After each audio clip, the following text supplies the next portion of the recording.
Well, Jeff, we started in 2018 and there was a expression of interest from the public that there was a lot of recreational fishing tackle on the reef at Gericke's Point, organised the cleanup, and from that we just grew. We found that there was a lot of ghost fishing, lead poisoning, avian entanglements and physical damage to the reef.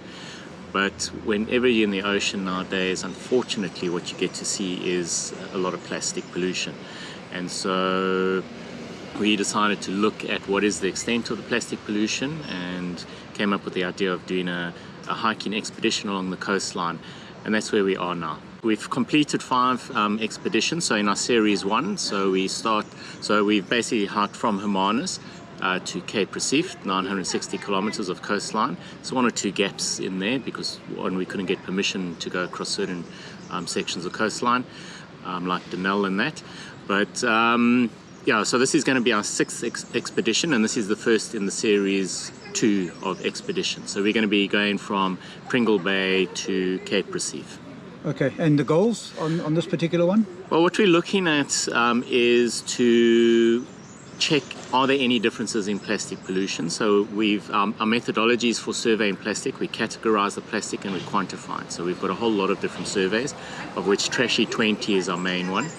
And we do those every 5 kilometers, and we've got 3 transects of 10 meters by 2 meters, and we document all the plastic in those 3 transects, and we see different densities along the coastline, and those are associated with urban settlements and rivers. So the main goal is to see, are there any differences in density and distribution of plastic. We've also got other goals of looking at certain marine animals. So oyster catchers are going to be a species that we're going to focus on as well. We've seen differences in densities, and that's been an interesting study, so we're just going to work on that as well.